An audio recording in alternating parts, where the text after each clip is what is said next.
We're a little delayed because of a problem we had this afternoon. Hello? A little louder. Yes, I can. Can you hear me? Thank you very much. Okay. This is the 21st century. This is a live show today. This is June 28th. Let's see. Where am I? June 25th, 6th, 7th. This is the 27th. I had a little trouble getting started, but hold on. This is the 21st century. People are delighted to see this show, or they're unhappy to see this show, but they are always interested. You got to call right away. Hello. Yes, go ahead. Hello? Yes, go ahead.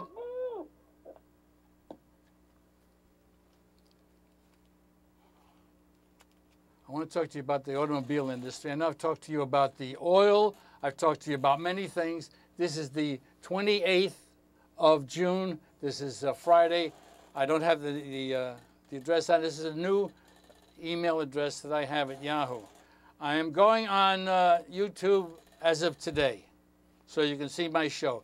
How do you find out? Put it on Thomassian, and you'll get my show on all previous weeks. So if you don't catch my show, you can see me on YouTube. The first thing I want to talk to you about is Lee Iacocca. He used to be the chairman of Chrysler Corporation. They brought him back to hopefully Chrysler organization gets more cars sold and everything else. I want to tell you about this man. In 1971, 1972, Congress was about to pass a law that you would get 35 miles a gallon minimum in all cars. Minimum, that is. You understand? In other words, it would go to 35, 40, 45, 50 miles a gallon. This is at the beginning of the oil crisis in 1971. This is the Congress set it up. This was when President Ford was there. And they were talking and everything. President Ford had some great ideas. He got the brains of America together to fight the oil companies. This was 37, 38 years ago. The car companies didn't want to do that. They didn't want to change their cars. They wanted to do the same old thing. That's where the Japanese came ahead with the Nissan and their cars, and they swept American cars away because they got more mileage on a gallon. American car companies did not want to do that. They did not want to give you the extra mileage. And there was an argument and debate. Iacocca came along and he said, if you do this, if you put in 35 miles a gallon, American workers will lose their jobs. And Congress got frightened, and immediately they didn't do anything. For 37 years. This man, he's responsible. He also, Chrysler was going down. He borrowed $2 billion from the United States government to have Chrysler moving. $2 billion. In the 70s and the 80s and the 90s, he started making money. Chrysler did. They owe us $2 billion. He didn't want to pay it. He says, maybe the United States doesn't want the money. That's what he tried to do. This is this guy, Iacocca, who's supposed to be a hero. He ain't no hero, ladies and gentlemen. I'll tell you that right now. He fouled us up, and it was a miserable, unfortunate situation that we're going through right now, today, with the oil companies. Now, last week, someone asked me about the Iraq oil, okay? I hope you're listening, sir. You asked me about what's happening to Iraq oil, and I said corruption is the problem. And it's not only that.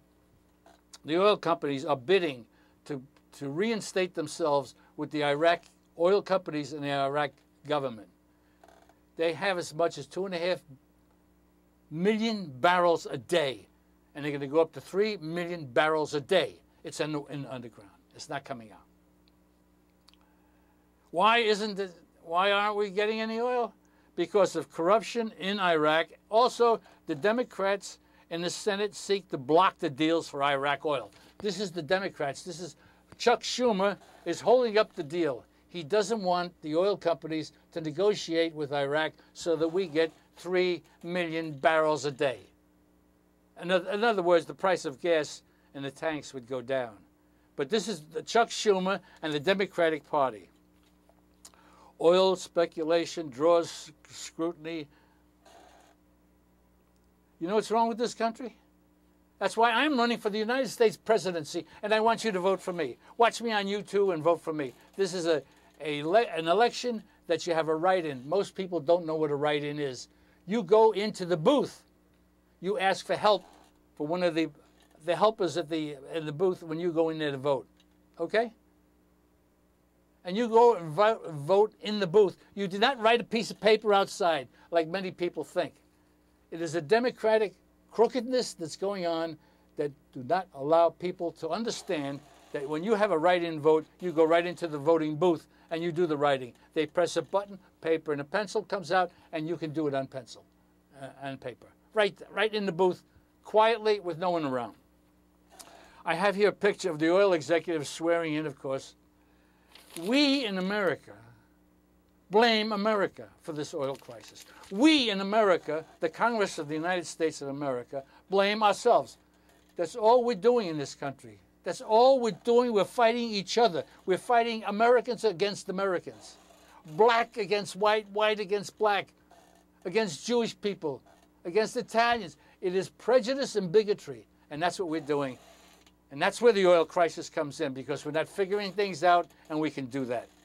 And I'm going to explain several ways to do that. I thought it was out of corn from Brazil. They were going to do it, but Brazil found oil outside their coastline, and they have trillions of barrels of oil. They're going to be an exporter pretty soon. No more importing for Brazil, because they have oil, and we have oil, and we are not drilling. We're not doing anything about it. We're going to have ethanol and all that. It's not working because we're using food to make oil and gasoline, and the price of food is going up, and it's not working. The Iranians continue to support the Iraq insurgents, and they're holding it up. I've been hearing different methods. You could have an electric car, go on a battery, and go on 30 miles per day. Many people just go 30 miles a day. You can go shopping, you can do a lot of things at 30 miles on batteries that are developed today. What we need are stronger batteries to go 300 miles and then infinitum, out into the space. We can drive a car, but we need a stronger battery. I'm asking you children, you young people out there, I'm talking to the young people out in the audience, understand?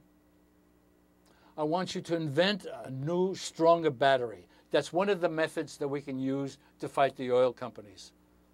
Fight the Arabs. Fight the Arabs. Would you please understand that? We're fighting Arabs.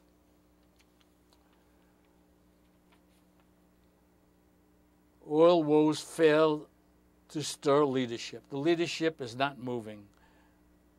There's a woman in Missouri.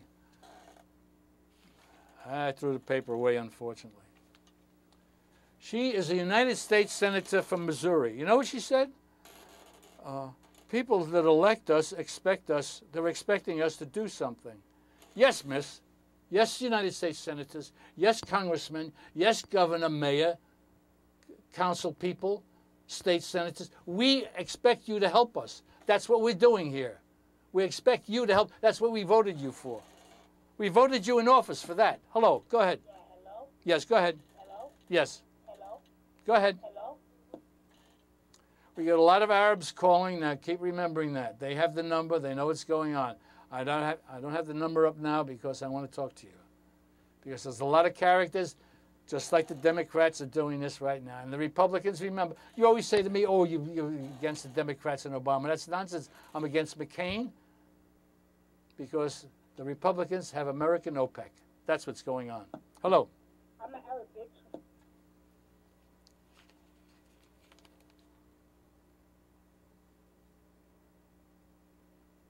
Here it is.